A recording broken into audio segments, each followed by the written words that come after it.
Zacarias e Malaquias é o título da penúltima lição na classe do Juvenis.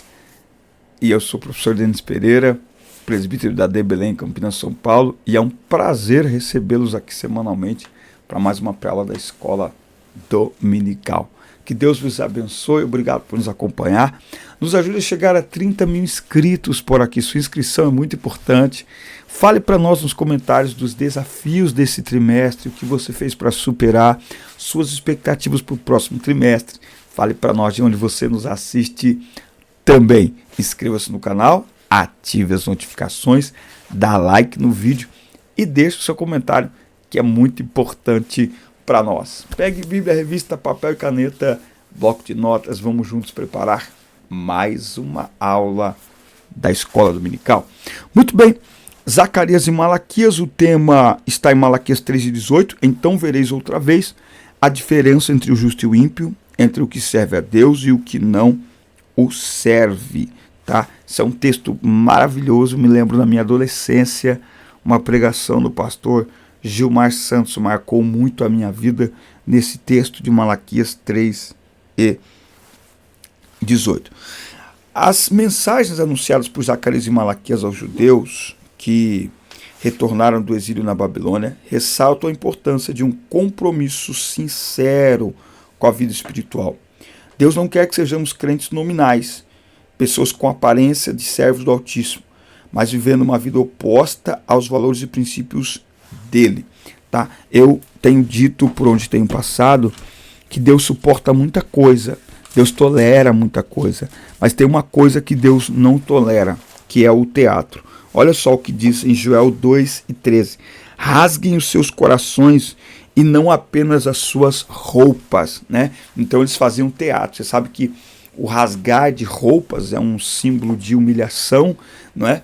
Mas eles se acostumaram tanto a fazer isso, que eles começaram a fazer teatro, né? Então eles rasgavam as vestes diante do Senhor como se estivessem humilhados, mas como Deus conhece o coração, né? Ele via que no coração não tinha humilhação, então ele dizia: rasgai o vosso coração e não as vossas vestes, né? Não adianta nada rasgar as vestes, rasgar aquilo que é interno, né? E não rasgar a alma diante do Senhor. Então Deus tolera muita coisa, mas não tolera teatro, tá bom? Deus tolera a sinceridade dos nossos pecados. Eu pequei, eu falhei, eu errei. Quantas vezes nós falarmos isso diante do Senhor, Ele nos amará, nos abraçará, nos perdoará. Mas a tentativa de esconder de Deus os nossos pecados e o pior, de continuar na presença dEle pecando e fingindo que está tudo bem, isso não é tolerável diante de Deus. A profecia de Zacarias, a conclusão do templo. O profeta Zacarias é contemporâneo de Ageu. Os dois são mencionados como profetas que estimularam a Zorobabel, governador, a Josué, o sumo sacerdote, e todo o povo a iniciar a reconstrução do templo. Tá? A história mostrou que o encorajamento desses profetas surtiu o efeito esperado. No tocante à profecia, enquanto Ageu foi mais prático sobre as etapas para a reconstrução do templo, Zacarias exerceu um papel mais espiritual, anunciando uma mensagem apocalíptica. Tá? Então, veja, eles profetizam sobre aí a reconstrução do templo.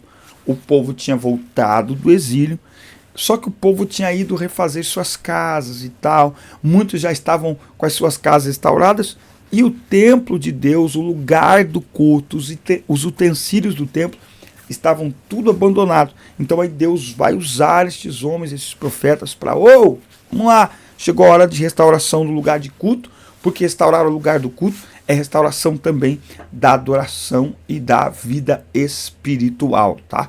Então, muito cuidado com as pessoas que procuram desestimular a frequência nossa num lugar de culto, tá? Jesus não construiu o templo, mas temos o templo de Israel, esse templo de Salomão foi destruído, foi reconstruído, não é? Tem o tabernáculo. Então Deus sempre trabalhou com essa ideia de um lugar de culto, um lugar para reunir as pessoas para adorá-lo, para serem edificadas, serem instruídas, e principalmente, igreja é lugar de comunhão com os irmãos. Tá? Enquanto a primeira parte do livro de Zacarias apresenta a reconstrução não apenas material, mas também espiritual do povo, a segunda parte destaca as promessas messiânicas e os acontecimentos finais antes que o Senhor reine sobre toda a terra. Então ele vai dar aqui alguns destaques dessa profecia messiânica, não é? A entrada triunfal de Jesus em Jerusalém, o preço da traição de Cristo, 30 moedas de prata, o reconhecimento do Messias como unigênito de Deus e o derramamento do Espírito, tá? O Senhor será rei sobre toda a terra. Algumas dessas profecias já se cumpriram, outras se cumprirão quando ele voltar. Então, por exemplo, quando é que Jesus será rei sobre toda a terra? Quando ele voltar, no milênio. Lembra? Arrebatamento, 7 anos lá, 7 anos aqui, 7 anos de bodas, 7 anos de grande tribulação. Quando ele volta, estabelece o milênio e aí ele governará sobre toda a terra. Tá? Tópico 2. As visões de Deus reveladas a Zacarias. Então aqui, durante a reconstrução do templo, Deus deu a Zacarias importantes visões. Vamos ver. A primeira. O anjo entre as árvores de mirto aponta o fim do julgamento de Jerusalém e o início da restauração. Anote aí, Deus é um Deus que julga, Deus é um Deus que castiga, mas Deus também é um Deus que restaura. O castigo, o julgamento de Deus é uma atitude e uma atividade pedagógica para conduzir o povo ao arrependimento, que produz restauração. Sem arrependimento não há restauração. Tá certo? E o ser humano, ele só reconhece que errou muitas vezes quando ele é colocado na parede, não tem outro jeito. Quando está tudo bem, tudo legal, fazendo festa, a gente não reconhece que errou. O ser humano só cai em si. Lembra do filho pródigo? Enquanto ele estava gastando dinheiro, curtindo, tá de boa. A hora que ele ficou sem nada, a hora que ele foi parar no chiqueiro, a hora que ele começou a passar fome, aí ele se lembrou do pai.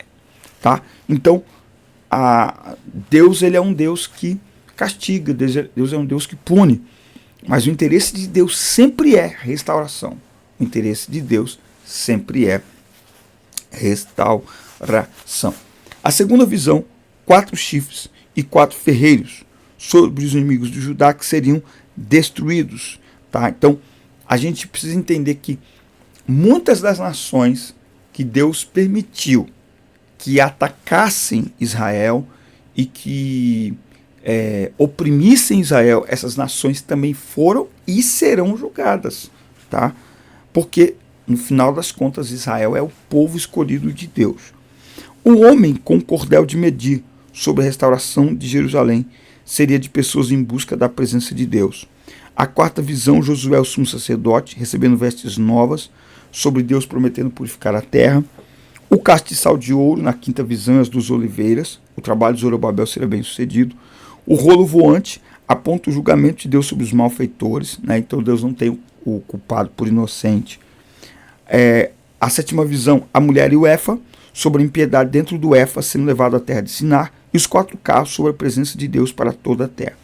É importante ressaltar que a reconstrução do templo, embora fosse de suma importância para a vida religiosa dos judeus, precisava ser acompanhada de uma renovação espiritual no interior de cada um. Por esse motivo, as revelações dadas por Deus a Zacarias focaram mais na condição espiritual dos líderes e do povo do que na parte estrutural, física do templo.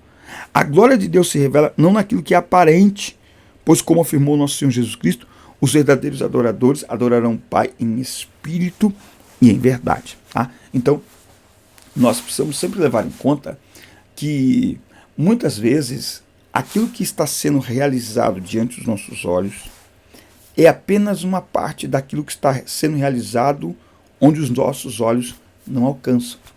Então, Deus está usando aqui os profetas, no caso Zacarias, e eles estão profetizando sobre reconstrução do templo. Mas não é só sobre a reconstrução do templo físico, é principalmente sobre reconstrução do templo espiritual. Por isso que eu costumo dizer que no reino de Deus tudo tem um trabalho espiritual, né? Trabalhando aí com adolescentes, a gente vê muitos trabalhos sendo feitos. Acampamento, campanha para arrecadar dinheiro, congressos e tal, e muita coisa que a gente vê.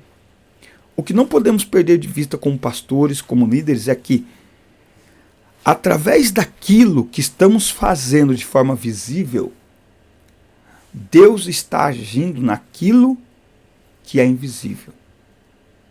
Repito, através de uma atividade física visível, Deus está agindo na alma, no espiritual. Deus usa meios visíveis para trabalhar em áreas invisíveis. Deus usa elementos físicos, ambientes físicos, para trabalhar em ambientes e em territórios, né, da alma, territórios espirituais. Por isso que nada, eu vou repetir, feito no reino de Deus, feito na igreja, é uma atividade isolada. Anote aí, qualquer coisa que você fizer na igreja, qualquer coisa, qualquer atividade.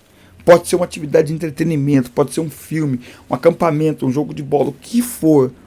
Tudo tem um componente espiritual.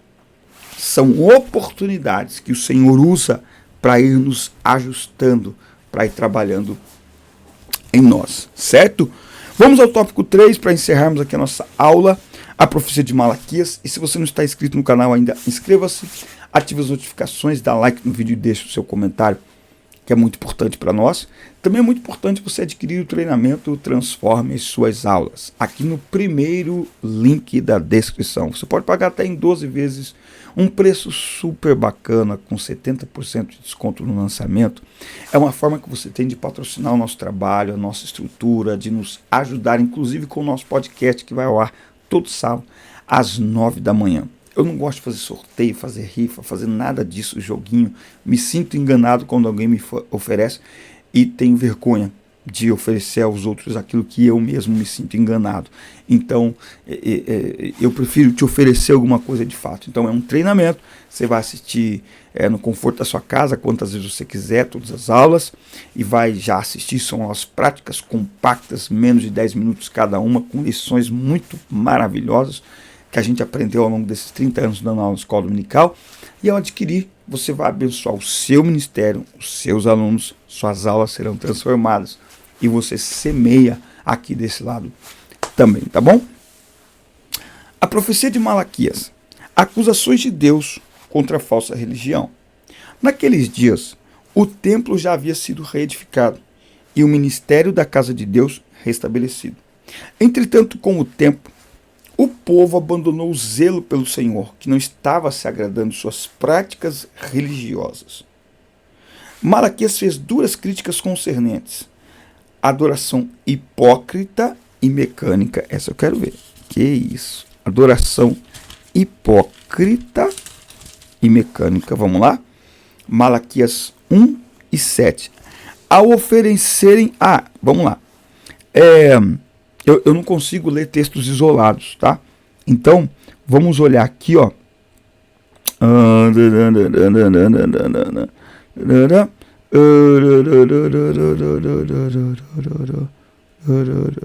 Tá. O 6, ó. O filho respeita seu pai, o escravo respeita seu senhor. Sacerdotes, se eu sou o pai de vocês, por que não me respeitam? Se eu sou o Senhor, por que não me temem? Pergunta o Senhor dos Exércitos. Vocês desprezam meu nome. Quem? Nós? Vocês perguntam. De que maneira desprezamos o teu nome? Ao oferecerem sacrifícios impuros sobre o meu altar. E vocês ainda perguntam, sacrifícios impuros? Quando fizemos uma coisa dessas? Sempre que dizem, não é necessário trazer as melhores ofertas para entregar ao Senhor. Vocês dizem ao povo, não faz mal oferecer animais cegos sobre o altar do Senhor. Vocês também não veem mal algum em oferecer animais aleijados ou doentes. Experimentem oferecê-los ao governador. Deem a ele um animal assim como um presente e vejam se ele ficará satisfeito. Será que ele os aceitará? Pergunta o Senhor dos Exércitos. Então, uma adoração hipócrita e mecânica. O casamento com pagãos, a idolatria, o divórcio, a falsa religiosidade, tá? Vocês cansaram o Senhor com suas reclamações e ainda perguntam com surpresa, com falsa surpresa. Como temos cansado o Senhor quando afirmam: os que fazem o mal são bons, e isso agrada ao Senhor. E também quando perguntam: onde está o Deus da justiça? Veja, a falsa religiosidade. Veja, a Bíblia condena a falsa religiosidade. Tem muita gente indo para a internet combatendo religiosidade. Cuidado, cuidado ao usar a palavra não seja religioso. Cuidado. A Bíblia condena a falsa prática religiosa. Ah, então você é um religioso? Sou. Porque para quem não frequenta a igreja, frequentar é ser religioso. Então eu sou porque eu frequento. Quem não dá dízimos, não dá ofertas, acha que quem dá é religioso. Então eu sou um religioso para essas pessoas, afinal de contas eu oferto e dou o dízimo. Quem não respeita pastores, líderes, autoridades, acha que fazer isso é ser religioso. Então eu sou religioso. Cuidado, gente. Tem gente indo pro altar, fala, olha, meu Deus do céu, cuidado. Porque hoje, para os desregrados, para os rebeldes, tudo é ser religioso. Tudo é ser religioso. Tudo é ser religioso. Né? Então, muito cuidado, hein? Muito cuidado. Tem gente falando cada bobagem na internet e o povo aplaudindo. Por quê? Não conhece a palavra. Essas atitudes revelam um nível de declínio espiritual em que o povo se encontrava. Tá? Então, assim, a atitude do povo de Deus revela o nível espiritual desse povo de Deus. Tá? Então eu me preocupo muito quando eu olho comentários nas redes sociais, em perfis cristãos, de cristãos. Gente, é feio. É feio. É pior do que o bom samaritano. Porque na parábola do bom samaritano, pelo menos o sacerdote e o levita olharam o homem caído e passaram de lado, fingiram que não viram. A turma hoje pisoteia, irmão, pisa em cima, quebra mesmo. Acaba de matar. Não crê na restauração de ninguém, não crê na libertação de ninguém. Ó, se descobrir então que caiu, ó, isso é ser falso religioso. É ir pro culto, adorar a Deus e depois vir para a internet e rebentar com o irmão e difamar a honra de um irmão. Isso é falsa religiosidade. Falsa religiosidade. Falsa religiosidade. Fica claro, a Bíblia condena a falsa, ela critica a falsa religiosidade. Ok? Que é movida pelo quê? Pela hipocrisia, de aparentar aquilo que não é. E isso a Bíblia condena. Ok? Agora, para de novo os rebeldes, os desregrados, o nosso comportamento é todo religioso. Então como assim pare de ser religioso? O que é ser religioso? Frequentar a igreja, dizimar e ofertar, respeitar a autoridade, participar das atividades na igreja. Isso é ser religioso. Eu vou parar? Vou falar possível. Ó, a mensagem de Malaquias, portanto, é muito atual. Pois se as nossas práticas espirituais não forem sinceras, igualmente elas serão, nós seremos igualmente repreendidos por ele. Tá? Então, a questão da religiosidade é a questão da hipocrisia. É a falsa religiosidade. É quando aquilo que nós falamos é incoerente com aquilo que a gente vive. Aí, opa, então você não pode ser incoerente. Você não pode ser hipócrita. Tá? Então, porém, eu advirto a todos, a menos que vocês tenham justiça melhor que a dos fariseus e mestres da lei, não poderão de maneira nenhuma entrar no reino dos céus. Qual era o problema dos fariseus e mestres da lei? Eles ensinavam que não praticavam. De propósito. Eles ensinavam para não praticar. Eles ensinavam aos outros. Cobravam dos outros aquilo que eles mesmos não estavam dispostos a praticar. Eles se aproveitavam do conhecimento que tinham para subjugar o povo. Para colocar o povo no cabresto. Deixa para lá. A diferença entre o justo e o ímpio, tá? A diferença aqui entre o justo e o ímpio. Uma das lições mais importantes que Malaquias trouxe ao povo se referia à falta de honestidade perante Deus. Malaquias confrontou os que agiam com falsidade, mas também o desânimo daqueles que diziam ser inútil servir a Deus com integridade. Eles declaravam que não valia a pena praticar o correto, pois os soberbos é que prosperavam. Contudo, Deus prometeu castigar a maldade do povo e poupar os que genuinamente temem o seu nome. Assim, por meio do profeta, o Senhor garantiu que eles veriam outra vez a diferença entre o justo e o ímpio. O Senhor sabe recompensar aqueles que o servem de todo o coração. Tá?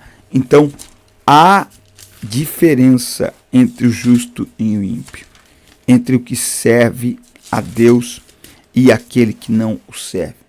Ainda que no atual momento a gente veja muitas vezes o ímpio se dando bem mais do que o justo, mas haverá uma prestação de contas. E nessa prestação de contas ficará muito claro que vale a pena ser fiel ao Senhor. Trabalhem arduamente e de bom ânimo em tudo que fizerem, como se estivessem trabalhando para o Senhor e não simplesmente para os homens. Lembrando-se de que o Senhor Jesus é quem vai dar-lhes a recompensa da herança. É para Cristo o Senhor que vocês estão verdadeiramente trabalhando. Né? Então, a prestação de contas será com o Senhor e Ele é justo. De novo, no atual momento, pode parecer que não há diferença. No atual momento, muitas pessoas, como o povo aqui, podem se sentir tentadas, atraídas a serem infiéis. Afinal de contas, os infiéis, e às vezes parece isso mesmo, né? Mas haverá uma prestação de contas. E Deus deixará muito claro que sempre valeu a pena, e sempre valerá a pena ser fiel a Ele. Amém, meus amigos? Forte abraço, assista, curta, compartilhe, inscrevam-se no canal. Até o nosso próximo encontro, falaremos na última aula, profecia na atualidade, você não pode perder. Forte abraço, Deus abençoe vocês. Forte abraço, nos vemos na próxima aula. Deus abençoe.